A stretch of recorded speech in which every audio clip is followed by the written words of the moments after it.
Hello, everyone. It's Sunday once again. It's my favorite day of the week. Um, I always say that when it's a Sunday, you do feel blessed because for some of us Christians and Catholics like myself, that's the time when we go to church. Maybe some of you don't, but but for me, Sunday is like that's the day that always feels so blessed. I feel blessed the most because I still can't believe that every Sunday I get to talk to awesome drummers, and today is no different.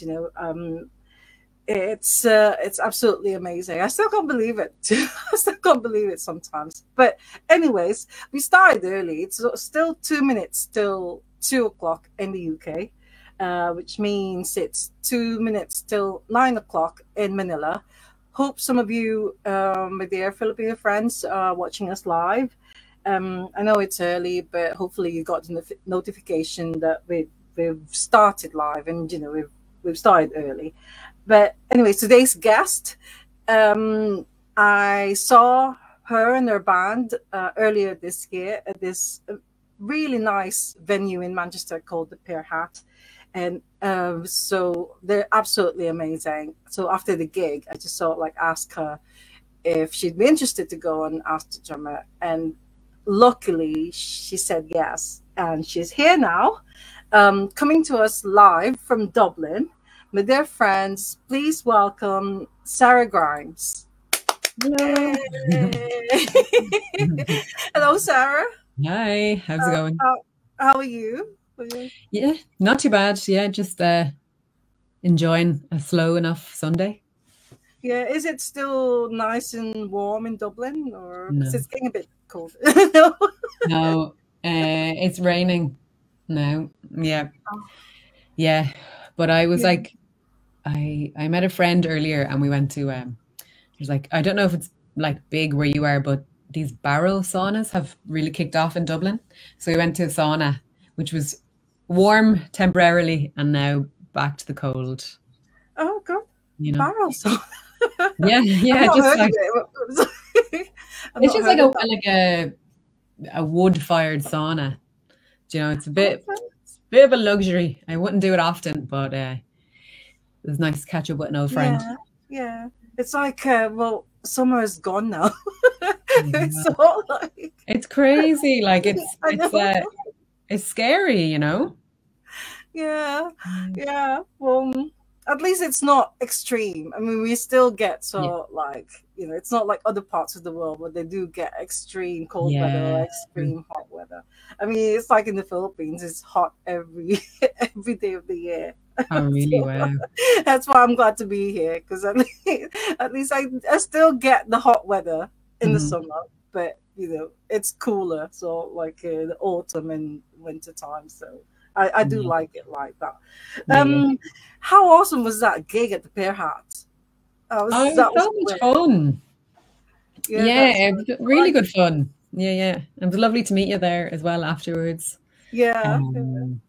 No, I'm really grateful. I'm really grateful that you said yes, because in real life, I mean, I can talk when I'm on Ask the Drummer, but in real life, I don't really talk much. I feel shy.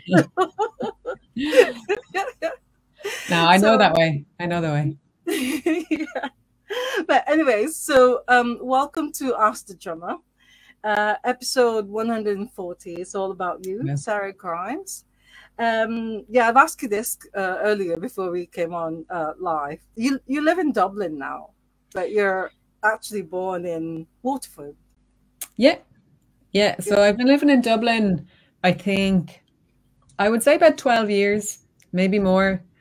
Sometimes I feel like I've been saying that for 12 years, but I've been living here a while, and I'm from the south of Ireland, the southeast, Waterford. So I actually Googled Waterford as well, because I thought I'd been there, but then I thought I've been, but I asked my husband, and he told me. I mean, my husband is my tech support, and he's not told us anything about whether it's actually going ahead okay. But he told me that he's never been. So I don't think if he's not been to Waterford, that means I haven't been to. Oh, it's a lovely place. It's really nice.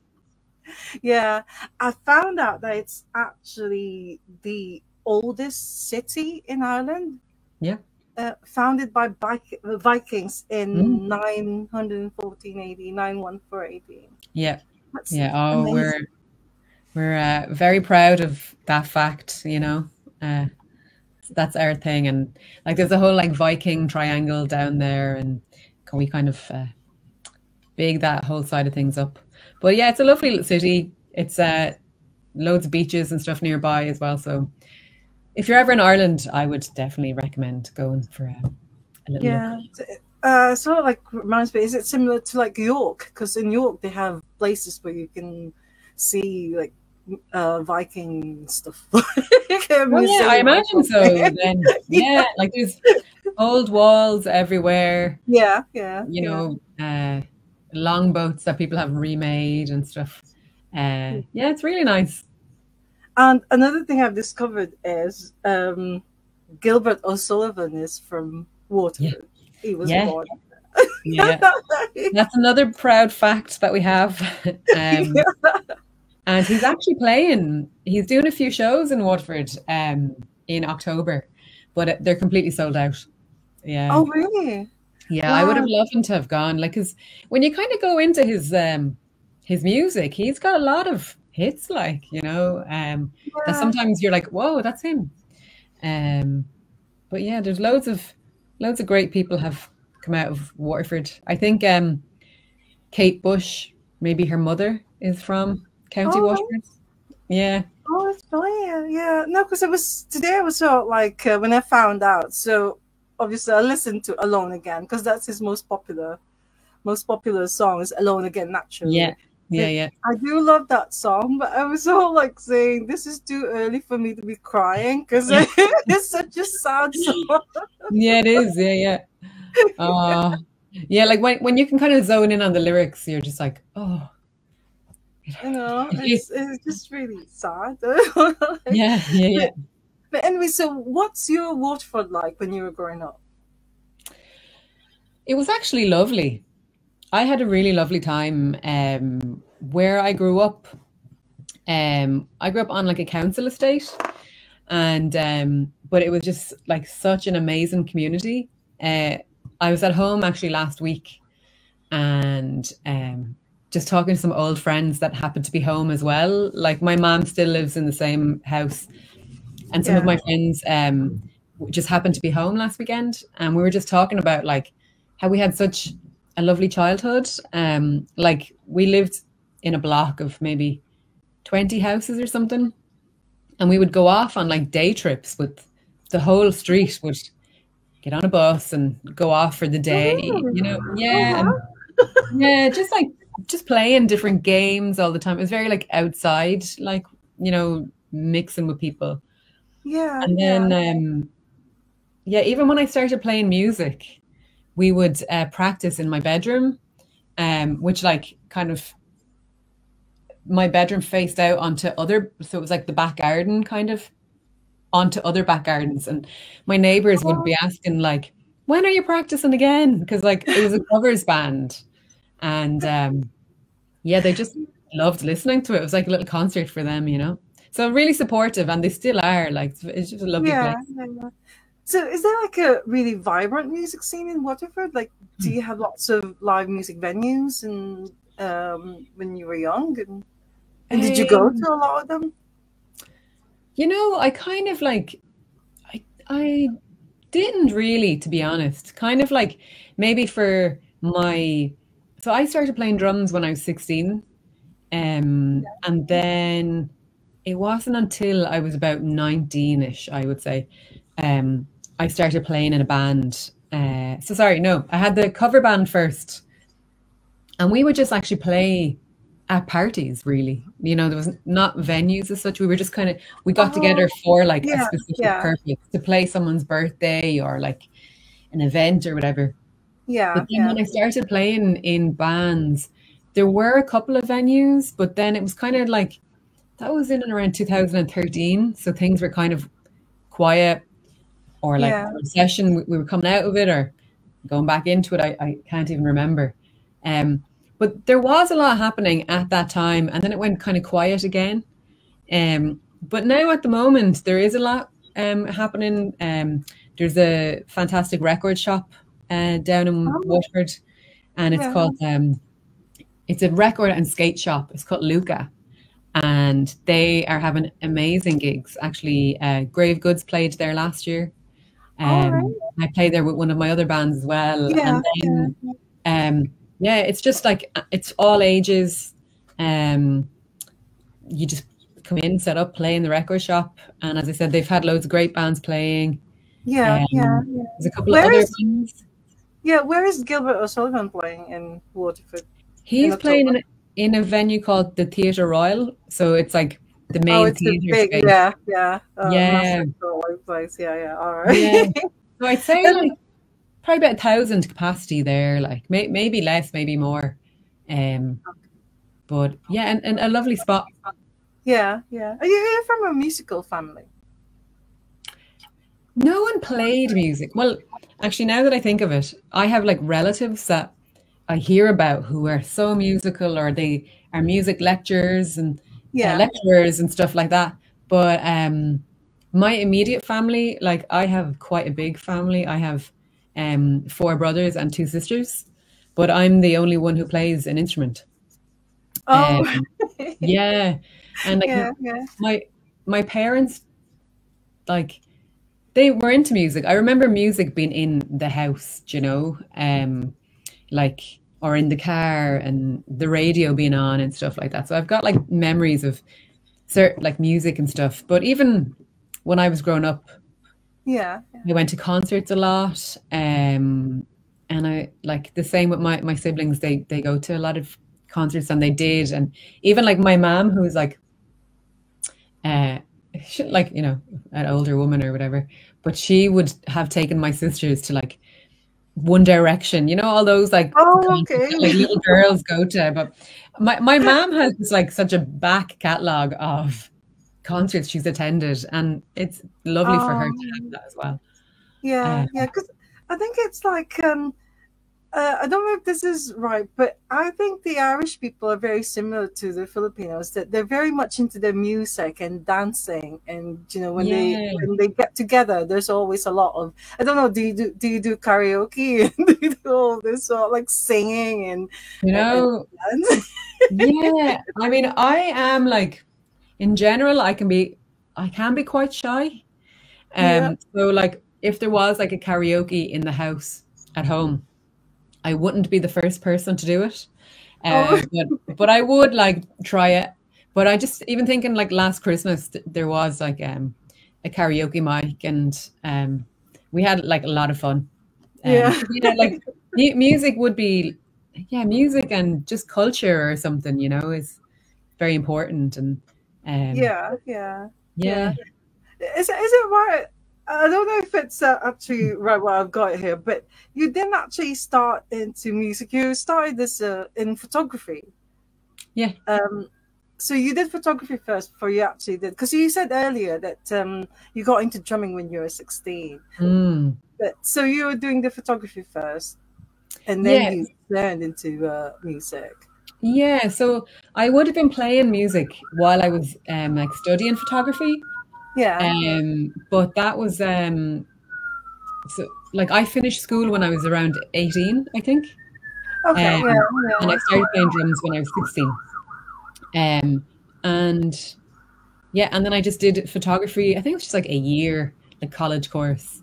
When I came out of school, I didn't know what to do really, Yeah. and I really liked taking photos and stuff. And then I did a music technology course as well. But the drumming kind of always was alongside. Like my drumming has just always been alongside anything I've done in life.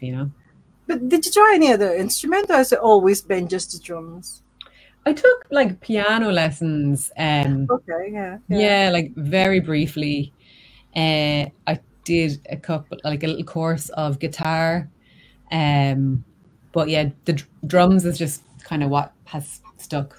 Yeah, yeah. And did you have drumming lessons, or were you self-taught? kind of, sometimes I'm like, was I taught? Was I self-taught? I got like a couple of the basics, you know. So how I started off was I used to like in school, I would like tap on the desk the whole time. Yeah, And I yeah, just yeah. loved rhythm and was just really interested in it. And a girl that I went to school with, she played bass. And I, you know, just like, here, like, how can I, do you know someone who would teach me drums or how can I get into playing music? And she sent me the details of a friend of hers who's a drummer. And then through him, I got a couple of like informal kind of lessons from someone else, just Yeah. how to like read drum notation very like on a basic level and to just do, you know, just the classic rudiments of Rudiments, yeah, yeah, left, right, left, left. yeah, yeah. And then I kind of just, that was it, like, you know, so anything else I kind of picked up or just developed along the way. But in recent years, I've taken lessons again. All right. Do you think it's Mm. important then for sort like drummers? Like, if you want to be a professional drummer, is it very important to have these proper drumming lessons, or you can just Um, pick it up? You know, so like, yeah, I actually I can own like I don't know to be honest what's better, you know. But I think where I was going, like in the last couple of years, uh, I was working with other musicians who were reading music, and I was just learning pieces by ear. yeah, So yeah, um, yeah, then I was kind of like, oh, maybe I should know a bit more about this, or I was trying to like maybe play more jazz kind of stuff and get like an understanding of that. But it was just like I found it really hard to do because it was kind of like unlearning everything I had, you know, to like, you know, like muscle memory and stuff like yeah, that, to yeah, just play in this new style. I found that quite hard, but it was really like it's really rewarding as well, you know, just to um, be able to kind of play in that way now and understand music and yeah. notation a little bit better, like. But I still like just go in and play my own stuff as well, you know. Well, I just find it fascinating because obviously with piano and guitar, they have like they can read sheet music, so like Mm. notes and things. But I really find it fascinating that even with drums, that there are actually so like notes that drummers can read. So like things. Yeah, but some of it is so complex, you know. Like I don't think I will ever reach that level, but the level that I'm at now is sufficient for me. You know, it's Yeah, I just kind of did it for like more of a I wanted like the piece of paper to back up what I was doing or something, you know. yeah, yeah. And yeah, I feel like I've kind of gotten where I wanted or gotten what I wanted out of it. Um, yeah. Well, can I just ask you because when I googled your name for my script, Mhm. the thing that actually comes up quite often is the interdisciplinary drama. Mm. What does that mean? I mean, what does an interdisciplinary drama? Uh, God, good question. Um, so I suppose in the last few years, maybe like in the last 7 or 8 years, I've done a lot of work with like visual artists. So just kind of using the drum kit for like some visual work or for video pieces or like for soundtracks and stuff like that. So I guess like I now I don't drum solely in bands, like I do kind of other projects, and that is in the art world, I suppose. Yeah, yeah. And your photography, is that sort of like comes into that as well? So like your Oh, background in photography and then yeah. drumming as well. So I is it think like my photography stuff is I use that in like maybe more of a personal capacity in like if I'm documenting something that I'm working on, right? Yeah, just to yeah, have a record of it, you know, or just like I do carry a camera around with me and I enjoy yeah, taking photos. Sometimes I'm kind of like, right, maybe I will use this for like a music project at a certain time. But yeah, no, that it's something I have been thinking more of, to be honest. And I'm going to do a residency in September in an art center in Belfast. And Oh, well, yeah, so I want to like document that, or like, document the area and stuff. And the same, yeah, like I've kind of worked on some music that's inspired by like my hometown, like Waterford and stuff, and definitely some imagery influences that. But that yeah. all of that stuff, I probably sound very vague. I know I have the idea here and I'm working away, but I have nothing to produce yet. So I'm kind of like, I can't talk about it because it's still on a journey, but it's going in the Yeah, right direction. yeah. Well, I was telling you about my tech support. It was my husband. He now just said that sound and vision are excellent, which is good. So we're gonna carry on there.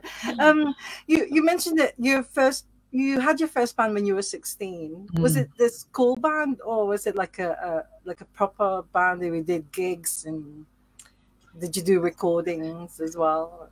No, well, like I think the recordings that we would have done would like I don't even know how we would have recorded them. Like I'm sure we had phones. I'm not that old, like, but I just can't remember. But I definitely do have a CD upstairs. I have like a box where I just put in like, you know, uh, concert passes or like programs or whatever. Just Yeah. keep a little All box this of my memorabilia. memories. Yeah, yeah. Yeah, because I just like to have it, because it's kind of, you know, I'm Yeah, proud of everything I've done. of course. Yeah, yeah, yeah. Um, but with that band, as I said, it was just kind of mostly covers for like people's parties and stuff like that. Okay. Um, Yeah. yeah. So yeah, that was the first band. But then I started playing in another band in Waterford as well. And yeah, we recorded and we released an album and an EP. Oh, yeah. What's Um, it called? What's the band called? we were called Black Robots. Um, Oh, right, okay. And that's the mm, one I was actually going to ask you about, that because that's the one without the vowels. yeah, It's right. Black Yeah. Robots, but all the Underscore. vowels Yeah. have been taken out. Yeah. So the thing there is, I think there was like a metal band in America, um, who who had the same name, Okay. and Yeah. Yeah. uh, they threatened to like maybe sue us, or I can't even remember, but there was some like big threat, and they got on to us like I think it was like MySpace at the time, and you must change your name, and we own this name, and so we were just like, right, we'll just take the vowels out, and people, can pronounce it whatever way you want. Put Yeah. whatever vowel you want in, you know, or So consonant. I mean, I saw it immediately. I thought this is Black Robots, like not without all the vowels. But so, how long did that last? um, Probably I'd say about 3 or 4 years. And then, but recently, so my bandmate from that band, he lives in Berlin, and last year I went to Berlin for a few days, and I met up with him, and we ended up like we went to his studio, and we just jammed just for fun. But we Yeah, actually like we put some like quite nice stuff together. Um, so then this year I went back and we've kind of re-recorded them. So hopefully we'll release that again at some point, whether it will be under the same name or a different name. Like I think maybe like something different, just because yeah, that was of its time. We were younger and stuff, and I just don't think that's like, yeah, it's a different project almost. yeah. Um, so yeah, but initially we were probably at 3 or 4 years together, because I left Waterford then, Mm-hmm. and I went to the west of Ireland. I went to Galway, and then I ended up being in another band in Galway, in a different band in Galway then. Yeah, So that was kind of the end of Black Robots for me. I think was kind of we both like left Waterford, yeah, me and Dean, and then yeah. But it's good that like we've kind of we got back worked well together. together, you know? Yeah. Yeah. And I'm really excited about it. Sounds good. Yeah. It must be so like not really scary, but it's like because you're so young, and then this band from America threatening you to so if you don't change your name, they're gonna Yeah. sue you. It's Yeah, like, yeah. It was definitely like there were definitely big things thrown around. oh gosh. And at the time I was like my bandmate was just like, we're not taking this from them.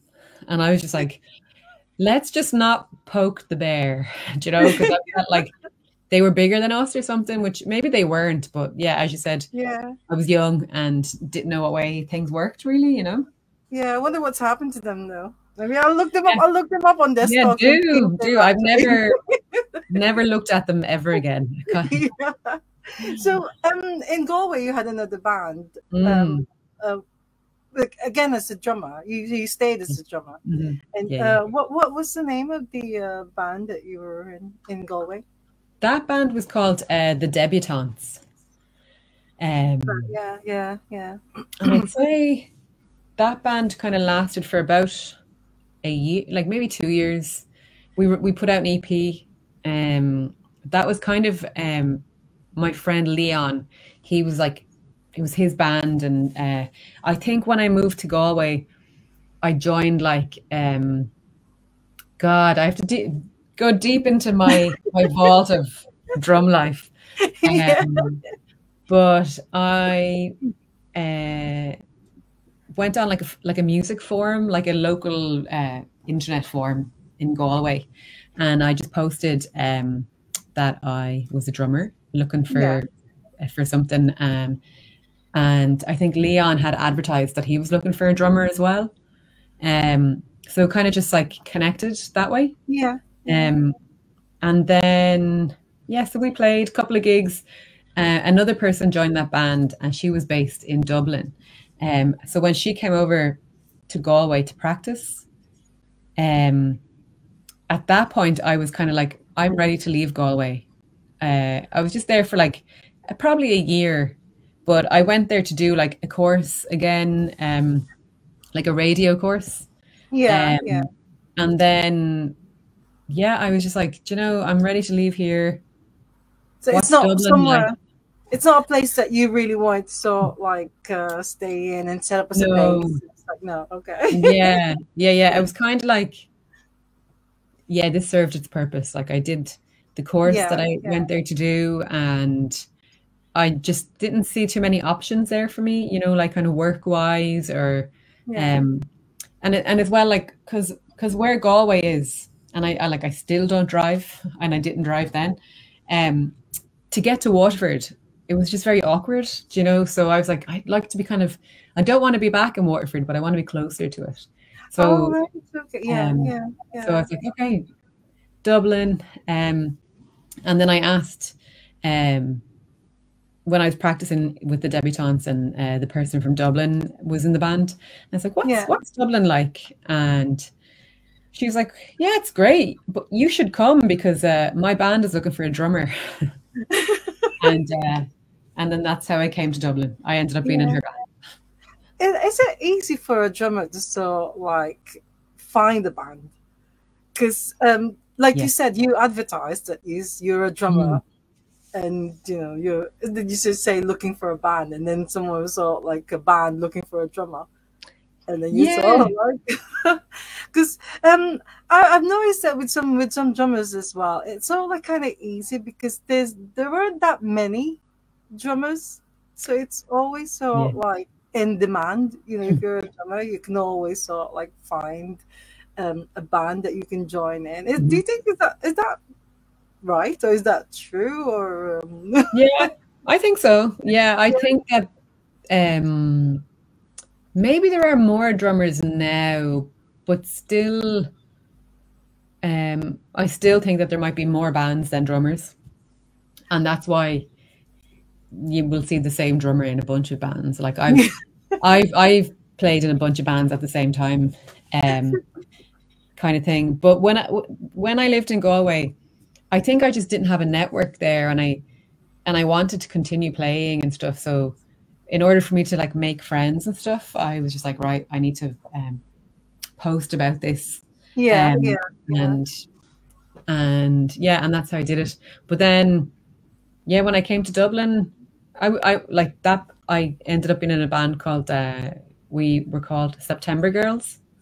Yeah, yeah, yeah, Um, yeah.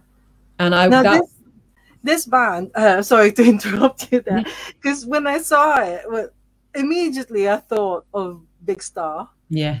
No, I'm not really like a massive fan of Big Star, but Mm, it's just I was late to it. The only reason why I found out about Big Star is because of Teenage Fan Club, which I was also late to the Teenage Fan yeah. Club thing. But yeah, September Girls, is that right? Is that from Big Star, or is Yeah, it just it's a Big Star reference, but yeah? I know you said that you're late to Big Star. I still am yet to arrive at Big Star. Oh, I like still haven't listened. I'm yet to arrive with most bands, to be honest with you. Sometimes I'm so out of the loop. I just kind of just listen to the do same thing your a own. lot, you know. I Yeah, just whatever comes up comes up. yeah, But the other four people that I was in the band with, um, maybe they were fans, and I think between them they decided, and I was like, yeah, that's a good name. I'm happy yeah. to back that. Yeah, so it's actually based on that sort of like Big Star Yeah, song. yeah. Do you? Because I know that the Bangles actually covered it. That Do you song. know? I have a feeling that I have a feeling that it could the band. I could be very wrong on this. I should probably ask the girls, but I have a feeling that it was the Bangles version of that song is where the name of September Girls band came from. All right. Yeah, Yeah, it could. Yeah, it could because you're all very yeah. young anyway. So it's not like it could be. It could be the Bangles. But I just want to ask you: when you do your gigs, do you actually have September Girls as part of your set? Do you sing No, it? no, no, no. Oh, We you never don't. did. No, no. Yeah. Has anyone sort of like ask any of your fans sort of like say, when are you going to do September Girls? Or something?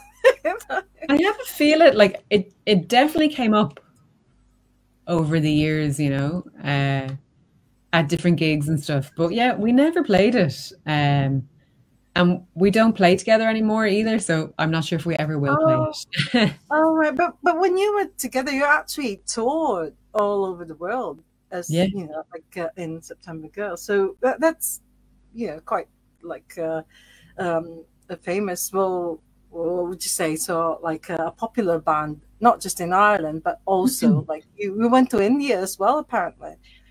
So there's like like a crossover of name almost. So there's a band from Belfast, and I think they're maybe on a hiatus, or I don't know what their status is, but they were called Girls' Names. So there's still the girls part, but a different band. And I played with them. I filled in on drums with them for like a year or so. Uh, Yeah. and I went to India with them. Oh, I see. Okay, so Mm, it's not with September Girls. But did no. September Girls actually do a tour like in America and Yeah. Europe? Yeah, we did South by Southwest a couple of times. We did CMJ, which was a festival in New York. We did that. And we did like Irish and UK tours, and some European shows and stuff like that as well. So Yeah, we did so much, like, and I don't know where I would be now if I didn't have that band. I think that kind of led me to other places and people, you know. yeah, yeah, yeah. But is that gone now for September Girls? Um, Or I think sometimes we talk about like, oh, we getting should back do a together? gig, yeah, because I think I think our debut album, like the first one, is potentially 10 years old this year. Um, I should double check that. Or maybe it was last year, or maybe it's next year, Yeah, but it's within this 3 year period. That album is, yeah, close to 10 years at least, anyway. and Um, do you think maybe do a like a reunion or a 10-year anniversary or something? I'll give Yeah, you know, at this point it will probably be a 20-year thing. But 20. yeah. Yeah. Uh, yeah. Well, you mentioned girls' names because again, when I was like googling it, one of the band members of girls' names that's actually ended up in Grave Goods, the band that you're in now. Yeah. Is that right? Yeah, I forgot about that. Yeah. So when I was in September Girls, yeah, I ended up we played at a festival in the UK called Indie Tracks. And oh yeah. yeah, so we played at that, and then we ended up meeting the guys from Girls Names. So that's how we all became friends and stuff. And yet, as I said, I ended up playing in Girls Names a few years later, just filling in for a little while. Yeah. But while I was in September Girls, just to backtrack, that's how I met Lois, who I play in Grave Goods with now. Yeah. She has a band called Pins. Pins. Yeah. With Abby, who I was watching the interview you did with Abby recently. Yeah, that's right. Yeah. So that's mine and Lois's connection is through September Girls.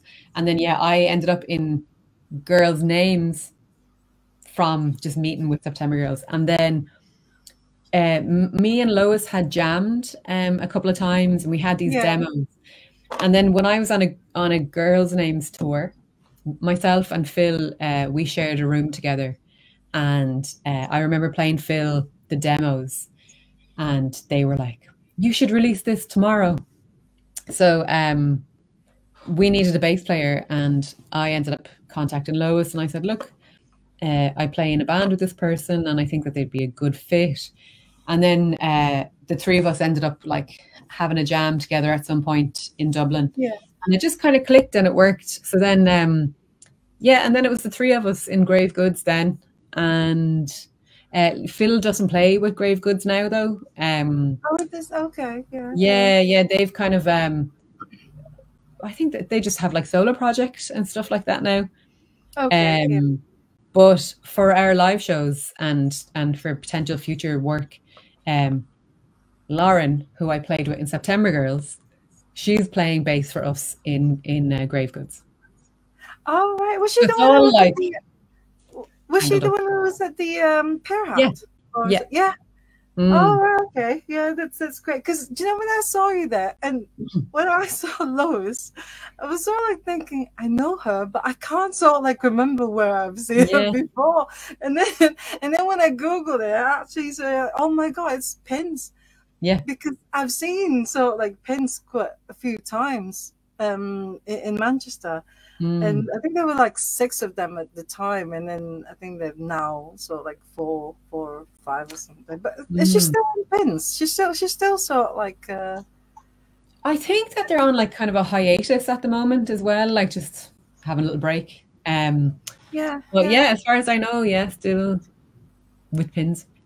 Yeah. So it's Manchester, Dublin, and Belfast. But now Phil, who lives in Belfast, he's no longer part of the Grave Goods. So how does that work? Because it's like you've released an album, but how did that work for you? So like with 3 different places, it must be hard. So like rehearsing and then recording and things. So no, it was hard, but we just like, I guess we were just driven and we had the focus, you know. So we would get together around a gig or something. So if we were playing in Dublin, then Lois and Phil would come and like stay for like 2 days, and we would write stuff. Or if we were playing in Manchester, the same thing, we'd write stuff or like do a photo shoot or something. Like we kind of just got everything done.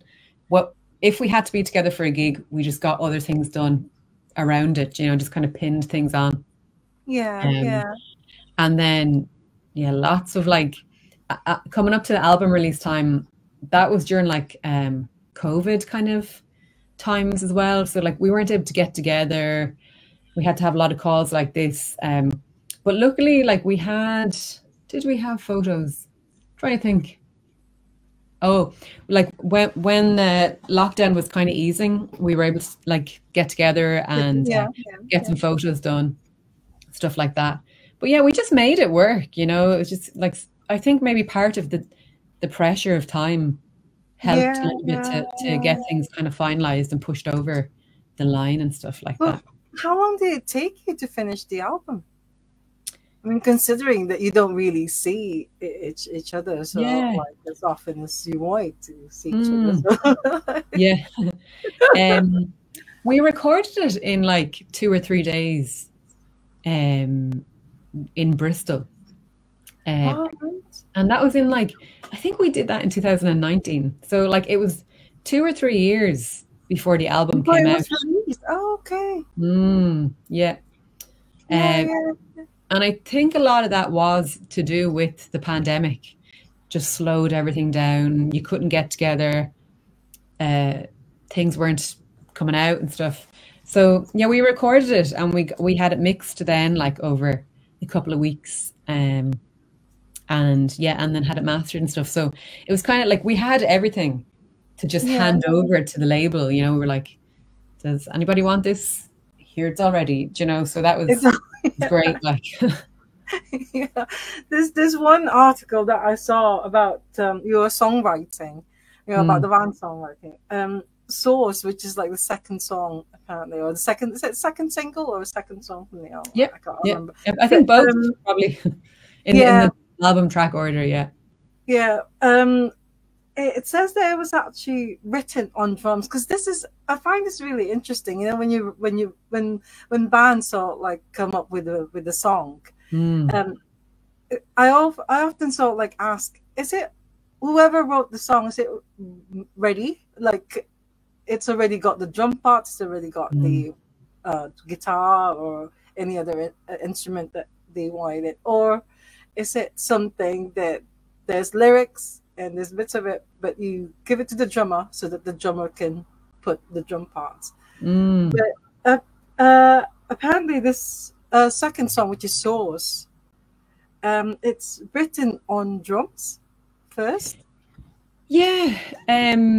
So the way it would have worked with Grave Goods is like we'd kind of get into the room together and Yes. I would just kind of start like tipping away and then like it would like Lois would come in on guitar or Phil on bass or whoever it was. Um yeah, so like that one definitely was kind of like I don't know if it was something that I brought in. I Yeah. think it was more like on the day I just kind of I played this beat and that beat stuck and then everything like kind of came on top of that then. But like in other bands, like with September Girls, uh, like my four bandmates in that band, they were all singers as well. So a lot of the songs, you would have like you could have Lauren singing one song, Yeah. Paula another, Kiva another, and Jessie another. Um, there wasn't one lead vocalist; they were all the kind of lead vocalists. So with that band, that was more of like someone had lyrics, a melody, and like either a guitar line or a keys line or whatever, and they brought that, and then I would have to come up with a beat to fit in that, or like we would just like just collaborate together, like because if that was one person coming with a guitar line, like the bass would have to come up with something as well, or keys would have to come up with something. Yeah. So I think like with Grave Goods, a lot of it is just like we come up with things while we're there together, and sometimes that can just start from a drum beat.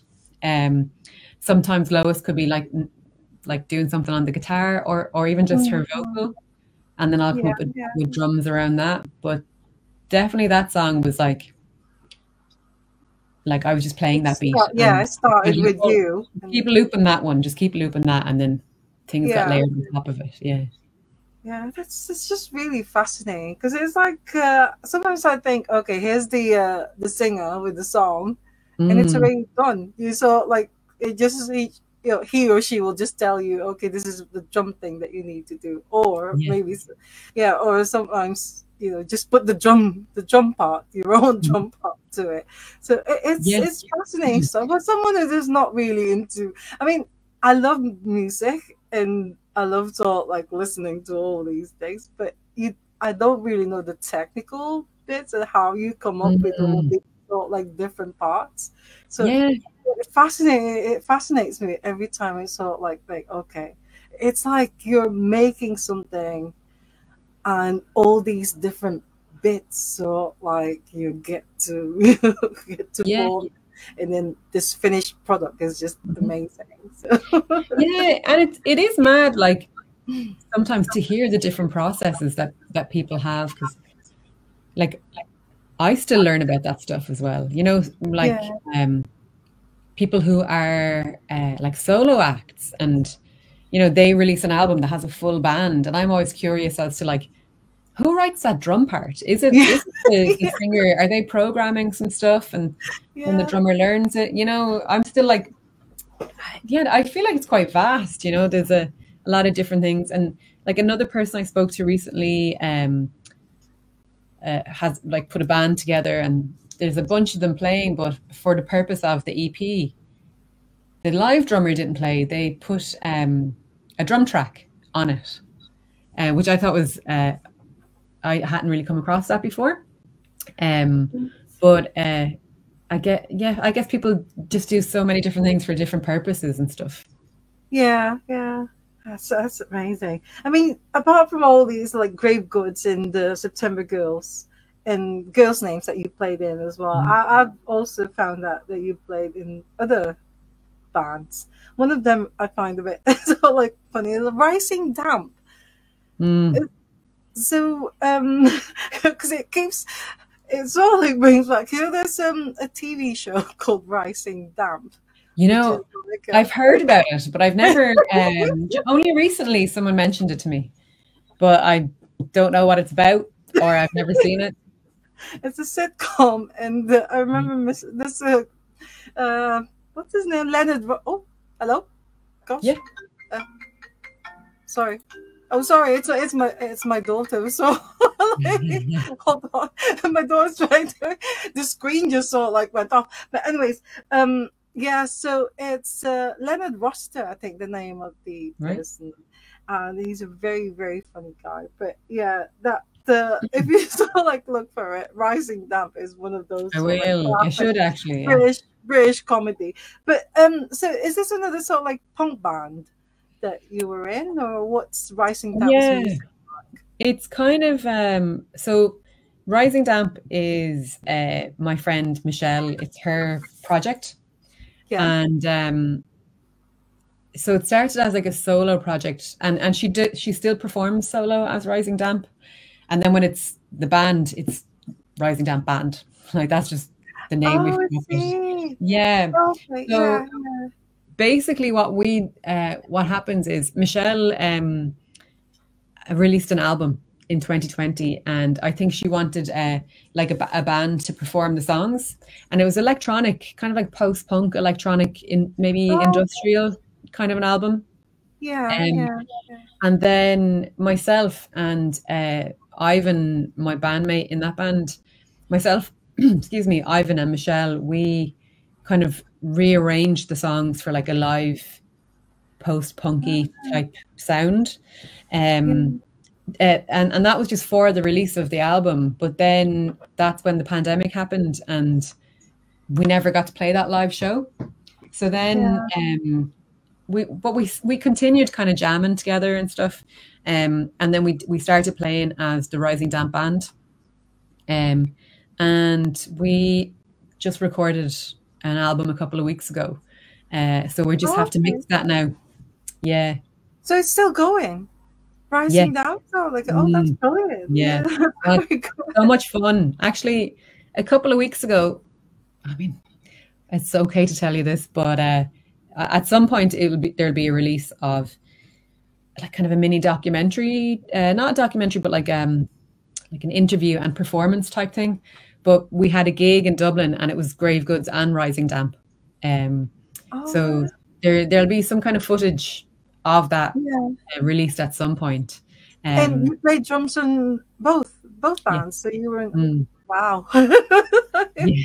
It must be really tiring for you to sort of like play. What's sort of like the different the differences in those bands? Is it all or basically, so like, is it punk as well as Yeah. the other one? So like, I yeah. I think like they're Is that similar your in their post-punk, and the yeah sentiment is kind of yeah similar, yeah you know, like it's yeah there's some kind of like there's maybe messages in them, or there's like, sorry, in the lyrics. I suppose I can't speak too much for the lyrics, because with Grave Goods that's mostly Lois's, and yeah it's Michelle's in Rising Damp. But I think like, yeah, like that the sentiment is similar, but the music is actually very different. yeah. Is punk your what would I say? It's like background or influence. Is that your No. I don't even main know thing? what my influence. Yeah, it's just, I suppose like I love playing the full kit. Do you know, I love doing really Tommy stuff and melodic stuff, which I suppose a lot of post-punk stuff kind of is, you know, you'd have really like uh I don't know how to pronounce this word. Is it motoric or motoric? You know, just kind of steady beat that can just be like repeated, but using a lot Yeah. of the kit. Like I just love playing like that, you know. So I suppose I've just kind of fallen into bands like that, because even there was another band that I was in called Cruising, and we released an album as well, actually. And I think that band would be classed as post punk as well. Are they But still going, or is no, it no? It's not going. yeah, but that was there was someone from Girls Names in that band as well, actually. So there's like another little connection. Connection, yeah, Um, connection, but yeah, yeah. I really enjoyed that band, and I really liked that album. I'm really proud of Yeah. it. And like, even if I wasn't playing on it, without sounding cocky, like I would listen to that and really enjoy it, you know. But yeah, I don't have a huge like post-punk influence or something. Like I honestly, like, I couldn't tell you what my influences are, because I listen to just like a lot of different Oh, music, you know? because you also play drums for other sort of like musicians as well. I mean, not just in the band, but like other artists. Mm. That yeah. So you play live with them, and you're the drummer. Yeah, Yeah, kind of like live session stuff. So like I yeah. play with an artist called Bridget May Power, and she does kind of I suppose like folk music. I'm really bad with like putting a genre on things as well. So Bridget can correct me if I'm wrong. Um, but like, such amazing, beautiful music. And I'm not playing post-punk stuff on that, you know. Uh, No, no. Yeah, but I really enjoy playing with her as well. It's lovely, and um, yeah, I've kind of played with like a range of people and different styles as well. yeah. I've got a question from Stuart Kerr. Stuart Kerr is actually, I'm glad that he's here. He's the drummer of Friends Again. All right, yeah. I don't know if you, because I know you're very young, and Loving Money and Texas. He's Well, a drummer in Texas as well. cool. He's got a question. He said, Sarah, do you play live along with the band in the studio, or do you ever use click tracks and build up the songs that way? Yeah, so no, I've never really played to a click track. It's always just been like live. Um, but when I was playing with Rising Damp, when we recorded the album a couple of weeks ago, Michelle has some samples that she uses, and they were loaded up. Like, I'm not going to use the correct language here for the studio, but her samples were loaded into the engineer's desk or whatever and played back to us. But I think they were maybe put in at the speed which she would do her solo set for. And when we play like as the live band, there's just like like more of an energy in it and stuff. And we were playing faster than what the sample was. So then we actually just had to speed the sample up and put the click in. So that was kind of my first experience of playing outside of me practicing. Like, I practiced to a click and stuff like that. Yeah, yeah, And yeah, we actually, the guy who recorded it, he sent us the recordings yesterday so that we can start doing mixing notes. And I was like quite impressed. I was like, wow, sounds like I'm playing in time to that sample. So it must have worked. Again, it's fascinating. After a drummer told me about click tracks and tried to explain to me what it is.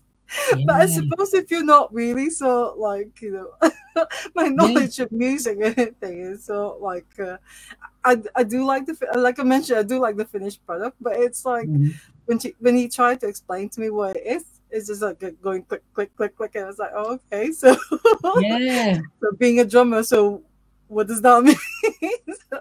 I find it really like difficult to do. And I have like huge admiration for anyone that like, that does it.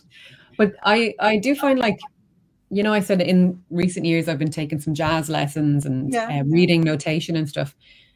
And I was, you know, to practice that, I have to, in order to like build on it, I would practice to a click, and then the next week I would increase the tempo by 10 or, you know, like whatever. So I think in my playing, when I'm playing live, like a few people have kind of said, God, you can tell you've been working on that kind of stuff, because it's a bit like, I feel like maybe as the drummer, you're kind of you have to be in control a bit. That's your purpose, is to keep that beat, but almost like it is a more controlled pace rather than a frantic pace. Cause you know, you want the gig to last as well.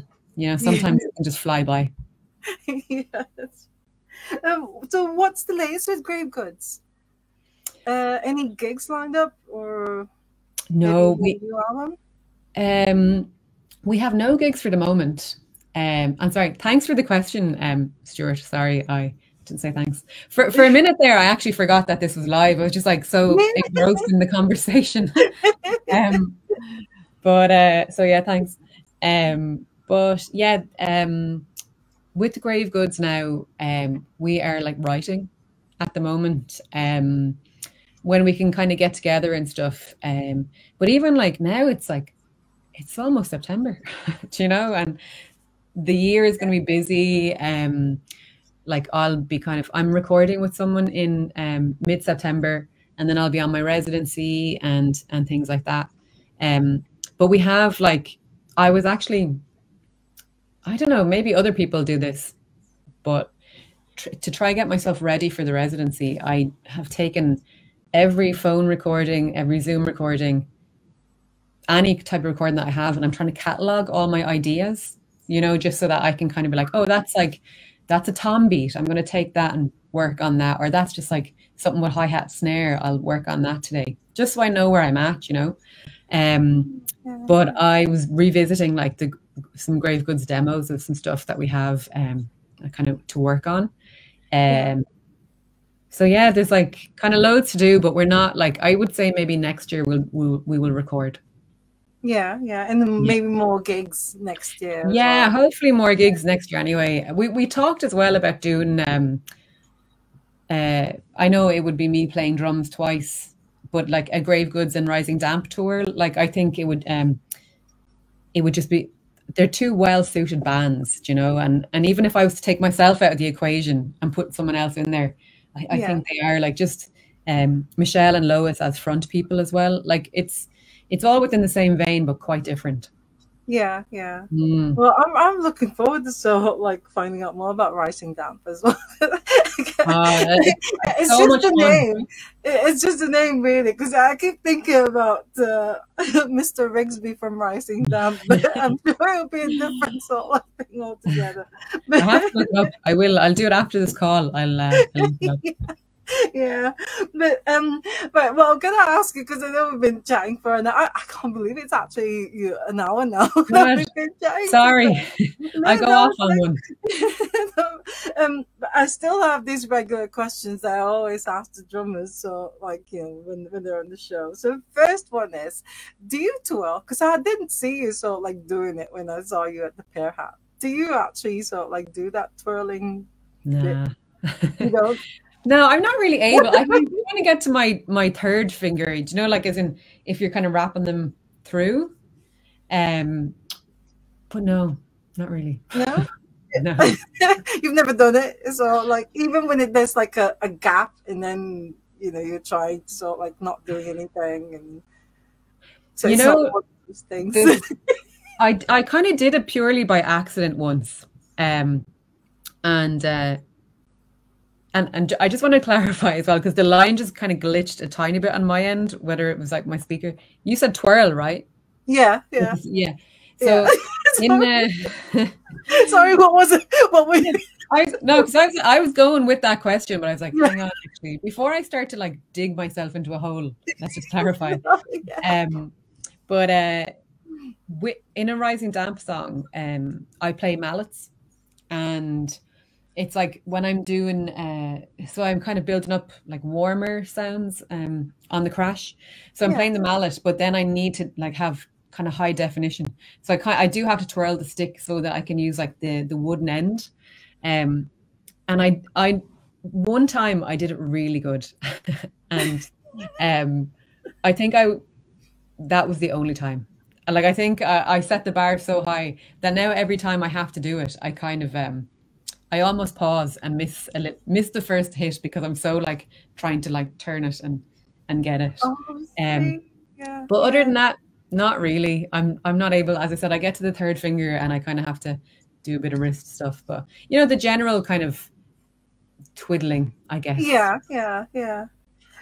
Do you use mallets to engrave goods? Because I think it's nice when drummers actually use different types of, because there's one with, I can't remember now what it's called, but it's like a fan. No, it's not a solid sort of like stick. Is it the shaker? You can actually sort of like close it with the thing, but then you open it up and then it's like all these different. It's the castanet. But so a brush. There's a brush as well. Oh, the brush. Yeah. The brush, yeah. So yeah, do all that? Do you use all that sort of like types of? Not with grave goods, but I would with like with Bridget May Power. I use some brushes, and the person that I'm going to record with in September, I will use some brushes on that kind of stuff as well. And like there's like rods as well. They're kind of maybe like 5 or 6 sticks kind of tubed together almost like with a little tie. So yeah, I use a lot more of like kind of percussive sticks and stuff, maybe more so with Bridget. But yeah, not with Rising Damp and Grave Goods. But definitely the mallets, and I use a shaker with Grave Goods. Yeah. Well, Stuart Kerr just told me the brushes. Yeah, thank you for that. Thanks. I don't like things like a fan or so.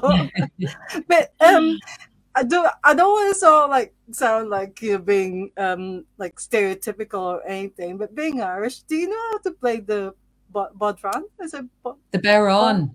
The bodhrán, yeah, the bodhrán. No, you're right. I don't. You don't? No.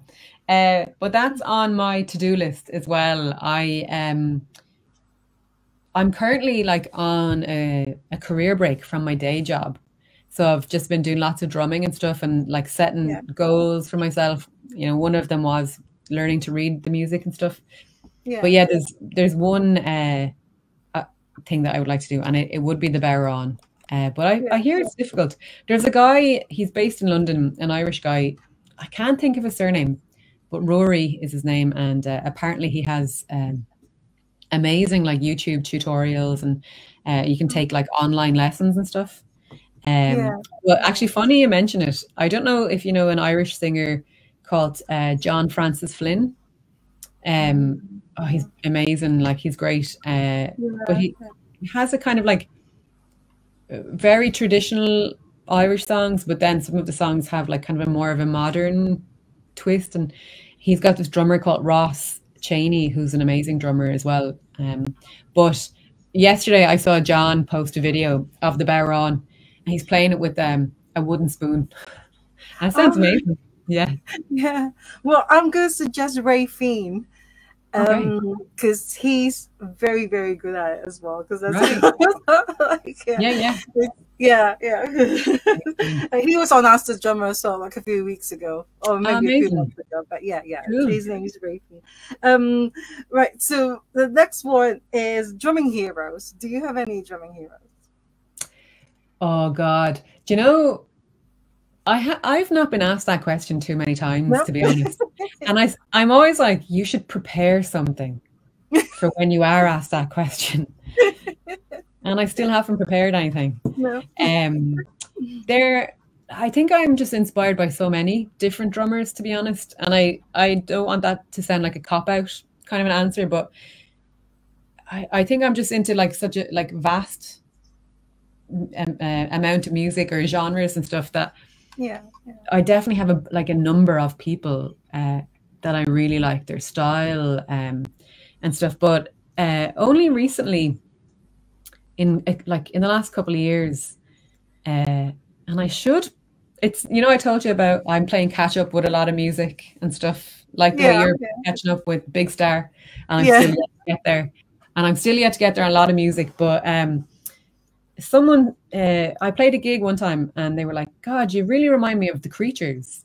And I didn't know about the Creatures, which is Susie Sue and Susie. Budgie. Yeah. Yeah. Yeah, And Budget. and I Yeah. had never Yeah. heard of them before. Um, Oh, and yeah, I would like I listen to them a lot now, in oh wow. only the last like 2 years or something. Yeah. So I really like Budgie style. And who else am I thinking? There's a drummer, Valentina Magaletti, um, and she's based in London, but she crosses over into like electronic kind of music and stuff like that, and does a lot of Yeah. percussion stuff. So really like what she's doing. That's kind of like currently at the moment who I'm kind of like looking at and stuff. But Okay. yeah, there's a lot of people. Um, just like even in Ireland, that I'm kind of like I want to work with or take a lesson from and stuff like that. So I feel like my focus is more small, like a local even. So yeah, there are a few, but they're quite like local. Oh, that loop thing is happening, and I can't hear you. Should be. Welcome back. We're live once again. I'm so sorry about that, Sarah. It's just Huh? that No I problem. still don't know how. We still haven't figured out what's doing that Yeah, because yeah. at least it's not every week that it happens. But anyway, so we're back and we were talking about drumming heroes. But Mm. actually, before we carried on, before that happened, Stuart Kerr was asking something. He wanted to know what made you play drums or what got you to drum. um, Thanks again for the question. I think it was just like I just loved rhythm. I loved tuning into rhythms. Like just even tapping on the desk in school, just like listening to music at home and stuff. I was just always focused on like the rhythms of stuff. Yeah, yeah, But yeah, no one like in my close circle or like my family and stuff, like there was no drummers or I had no exposure to it. But yeah, I was just like really interested in it and then asked one of my schoolmates if she knew somebody that could like teach me teach or you a bit. Yeah, steer me in the yeah, right direction. yeah. What about Yeah. seeing someone like maybe I don't know if you get top the pops in Ireland as well, but seeing Um, someone on the like a video of a band and then you got into the drummer. And has it ever happened? Or no, you just really no, not that I can like. There's no like standout kind of memory of seeing someone. I think it was just really like I loved just like just tapping on tapping things and or yeah, just like yeah, making a melody, but not like a melody that I wanted to explore with a piano or a guitar or yeah, anything. yeah, yeah. Yeah. Um, Also, I just like thought because you said that you're actually on a break from your work, Mm. from your job. Do you get recognized when you go to work or when you sort of like just say go out? doing your normal sort like things. Do you get recognized as the drummer of, say, Grave Goods, or the drummer of Vice and Damp, or not too often. Like, you know, I could be at a gig where someone would be like, "Oh, do you play in such and such a band?" And you know, I say, "Yeah," and they're like, "Oh, I saw you at such and such a thing a few weeks ago. It was good, or it was terrible." Yeah. But yeah, not in like any capacity that yeah. No. And people asking for photos and maybe signatures and like once or twice. God, I wish I made those small I wish I kept them more in my mind, because they are so rare and they're so sweet and stuff. I feel like something like that happened one time when I was with my niece, and she's like 12, and I always want her to think I'm cool. And one time someone did ask me like, "Oh, you play in that band?" And it was when like I was at the shop with her, you know. Yeah, and then they asked for a photo. And yeah, so they ask for a photograph. I think if no, I've never been asked on the spot for a photo. Thank God. Yeah. But you don't mind sort of like people asking you for, like, when they came up to you and say, "Oh, can I have a photo with you?" before I actually ask you about Ask the Drummer. There's like a little bit of a connection issue, and I didn't get that question. Oh, it keeps kind of freezing. If I talk over you, or I'm vacant. No, it could be so like us, because I thought there was something wrong. I think it's our internet connection, so our Wi-Fi or something like that. But anyways, no, because like when I ask you after the gig, if I could have a photograph with you and things, and then I ask you about Ask the Drummer, are you okay with people like myself? Oh yeah, like I mean, if people like yourselves didn't like show up to the gigs or ask questions, you know, you have to give back to what people give you. You know, people like, you're giving me your time, so I'm happy to give you my time. You know, I think it works both ways. Like once is respectful, you know, and not cross the boundary. You know. Well, thank you. Well, thank you very much. I still have 2 more questions for you. Yeah. Drumming disasters. Have you ever had any sort of like accidents while playing drums? Like there's been times where like, okay, so 3 things have come to mind actually. Whether they're big or not, I don't know. But one time, actually was playing in Manchester with September Girls, and like the stool kind of broke mid-gig. So I was just like, you know, I'm short, so my stool has to be kind of high enough. And the stool just like was gradually just getting shorter. And I was just, you know, like this behind the kit by the end of it. Oh no. Yeah. So that was like one thing that stands out. Another time, when I was playing with Cruising, the kick pedal went at the start, like kind of maybe we're at the first chorus, and like there was really good energy, and I just didn't want to stop playing to fix it. So there was a guy in the audience, and I could tell he knew that he had dropped out. So I kind of just like, I was playing and I just eyed at him and I was like, "Come here," you know, and got him to like, we were continuing the song, and he just put in a new kick pedal, and then we just finished off the song. Oh, I see. Yeah. So that, I guess, like those. And then another time I felt quite unwell during a gig. And it was just like, it kind of came on me right before we were going to play. We played at the Great Escape. So I had to have a bucket beside me in case I I needed to. Well, I didn't in the end, but it was a bit like, you know, like those moments are hard. Yeah. Well, have you ever sort of like felt frustrated when something like maybe, because I went to a gig last week, and then there's something about the kit that maybe it's not fixed so like properly, so it kept so like moving, dropping, and I could tell from the drummer that he's getting really frustrated. Yeah. And then in the end, he just sort of like kicked one of them. So, Yeah. No, that kind of thing happens, you know, and it can be so frustrating because it like for me, it throws me, you know, like I'm trying to like it takes your mind away from the song.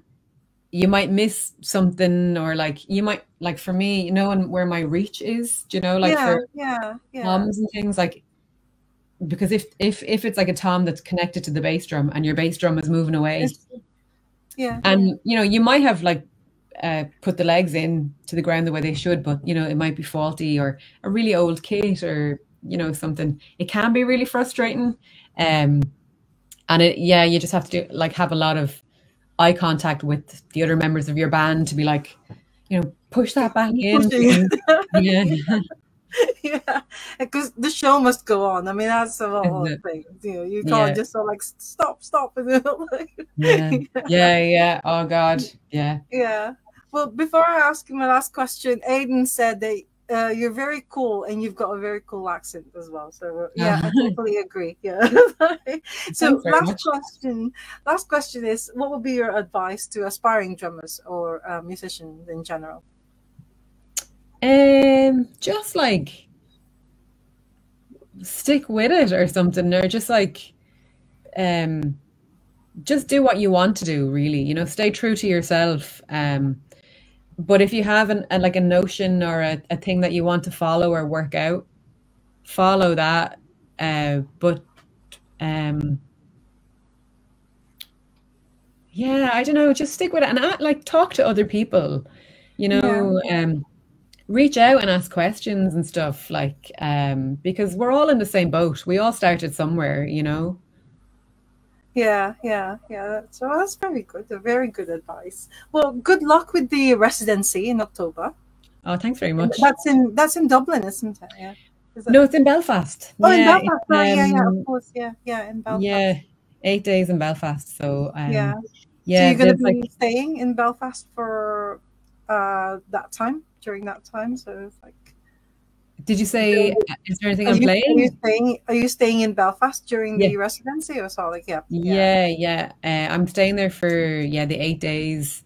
And Yeah. there's a couple of cool events on that I'm gonna like go and check out and stuff. But yeah, I've got like a lot of ideas because I'm kind of hoping to do maybe a solo drumming thing in the next Yeah. year or so. So Well, Stuart said that really enjoyed listening to Sarah. Gonna go and check out her drumming now. So he I said, hope you enjoy. Thanks very yeah, much. thank you so much, Stuart, and thank you so much, Sarah, for saying yes to Ask the Drummer. I really, really enjoyed it as well. I'm so sorry about that technical Don't worry. glitch. Happens. We were No doing so well as well, you know, worries. towards the end, and then it happened. So I'm No, sorry about that. no And problem at all. hope to see Thanks so you much, and Anne. great bits. Pardon? I said thanks so much for asking me and for your time as well. I really Oh enjoyed no. it. Yeah. Oh, thank you. And no, really. Hope to see you and Grave Goods again. Hopefully next year with your Yeah. new material and new gigs as well. So enjoy the rest of the weekend. Yeah. What's left of it? It's just a few hours, and then tomorrow is another brand new week. So Back to you tomorrow. but tomorrow. All right. um, Yeah. Take care always, Sarah. thanks so And much. Mind yourself. thank you. All right. Bye bye. Bye. See ya. Bye. See ya. Oh, thank you so much, everyone, for joining us live. And thank you very, very much, Stuart Kerr. Oh, my God. Absolutely delighted and honored that you're here and joined us live. But yeah, I do apologize for that. For those who missed the live broadcast, don't worry, because it's, Aiden, our tech support, is going to fix the two parts of it and make it into one, and when I upload it on YouTube later this evening, it's going to be just one continuous sort of like show, so it's going to be okay. But anyways, thank you so much to Sarah Grimes of Grave Goods, and keep an eye out for Rising Damp as well, because they've got new material, and hopefully it will be like a Rising Damp Grave Goods gig next year. I'm really looking forward to that one. And enjoy the rest of your weekend. And next week, we'll do it. Tomorrow is going to be, like I said, a brand new week. We're going to be back on Sunday next week, again with another Irish drummer, also in Dublin. So I'm really looking forward to it. But for now, as always, love music, love life, love drummers. They're absolutely amazing. And once again, I feel so blessed that drummers, they say yes to Ask the Drummer, to the podcast. And thank you. I'm really grateful to all of them. So see you all again next week. Bye for now. Bye.